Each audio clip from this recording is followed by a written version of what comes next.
Okay. My name is Pietra Rafaela Fornaza. I'm a master's student at the National Institute for Space Research, localized in São José dos Campos, São Paulo. And this is also my first presentation in English, so be patient with me.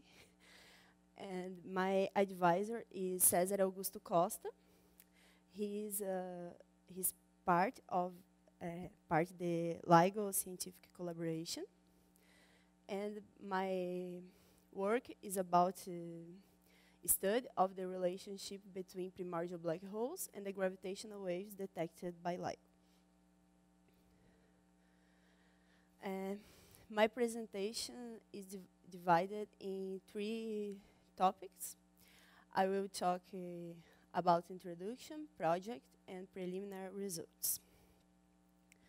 So, the introduction first.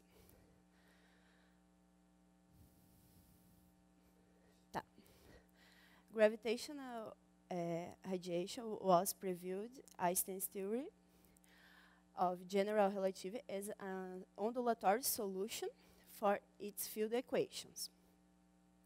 Oh, sorry. These are field equations, and the left side is related with the space-time geometry, and the right side, the equation is related with the energy momentum tensor.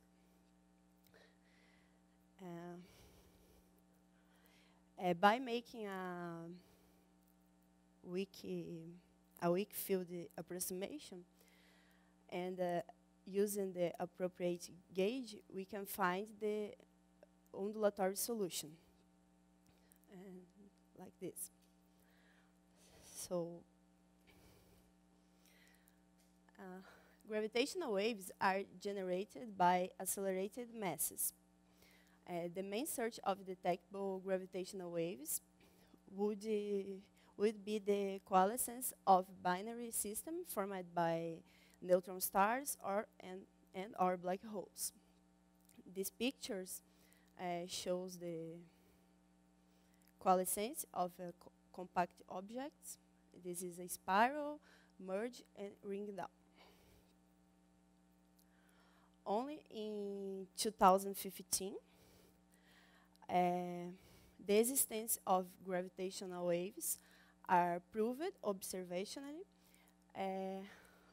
by advanced LIGO detection. The detected event was named GW 150914, and the signal was generated during the merger of a binary black hole system. Each black hole had masses about 30 solar mass and were located 440 megaparsec from the Earth. In stellar evolution, we don't expect the so large mass for black holes. And this fact motivated my work. So, which is the origin of such black holes?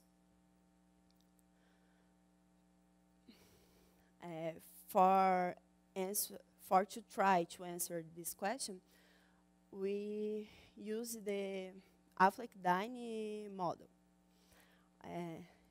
This is an article talks about the Affleck-Dine model. And the Affleck-Dine mechanism leads to black hole formation through quantum fluctuations before primordial nucleosynthesis between this time interval. These mechanisms try to explain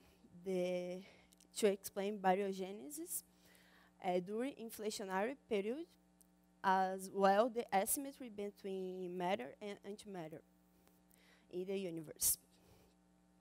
So, I don't know very well about these mechanisms, but he has a log normal distribution for black holes, and it does,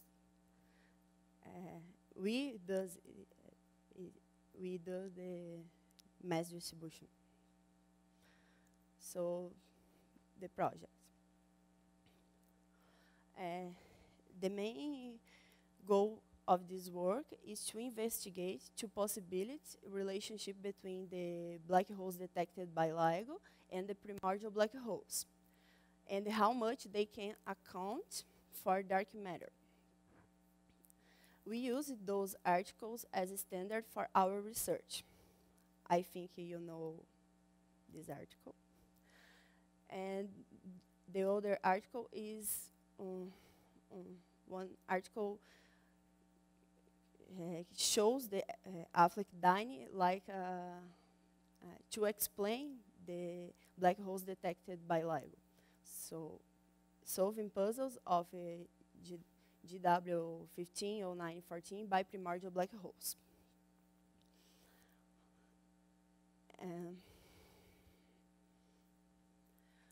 We are testing different distributions for the number of black holes as a function of mass, using advanced LIGO-like events. Standard models for such distributions have the form power law, with alpha equals 2.35 representing salpeter, expected for stellar orange black holes, and alpha equals 2.5 corresponding to primordial black holes. We are also considering as a prior Affleck dyne. The Affleck dyne distribution has a log normal form as like this, where this parameter is related to the free parameter gamma in the way. I don't know exactly how calculated this relationship. We chose the Affleck dyne mechanism because there are some studies that propose a primordial black hole formed through it also can account for dark matter. Other similar models also have log normal, like distribution like this one. We are using Markov chain Monte Carlo algorithm to simulate binary black hole coalescence distribution with log normal. Log normal distributed masses M1 and M2 with a space-time volume compatible with these days of the first run. We also impose the system chirp mass, this chirp mass, to follow a log normal distribution with M1 larger than M2. The mean observed space-time is expressed as this integral, where we see comoving volume, theta describes the population parameter, and this is the distribution function, and this is a function that determines the probability of detection as search with parameter theta in a redshift Z. This observational sensitivity is related to the probability of detecting masses M1 and M2 given a space-time volume, just like this. Advanced LIGO-like events are selected. They match the observer parameter, M1 and M2, chirp mass, and distance distribution.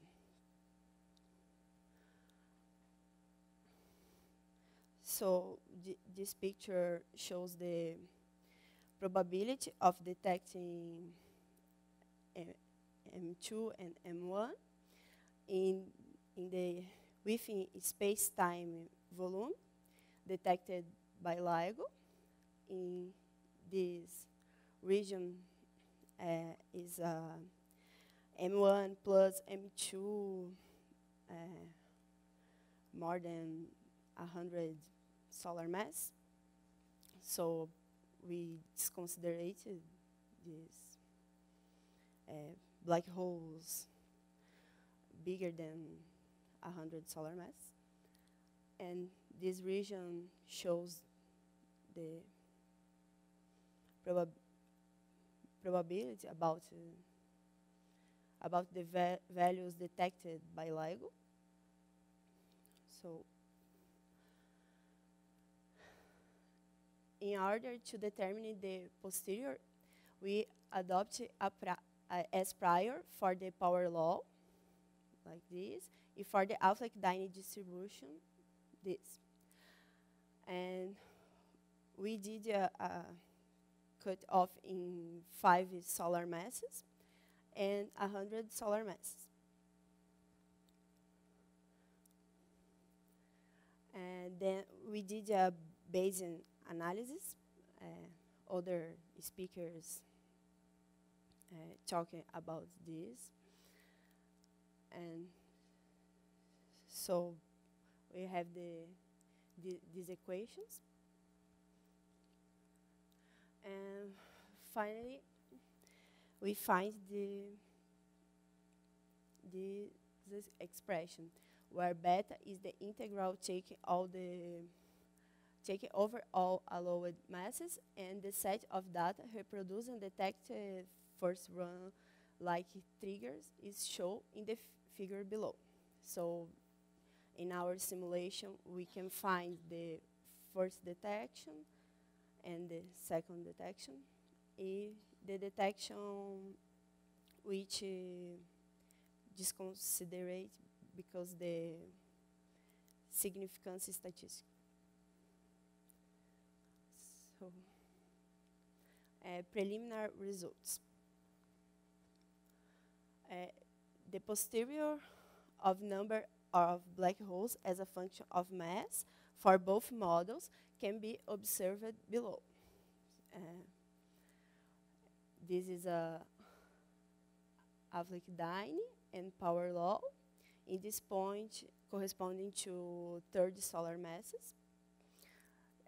Both models, Affleck-Dine and power law, present a similar behavior in the mass range considered. So they both can describe the distribution of observed black holes by LIGO.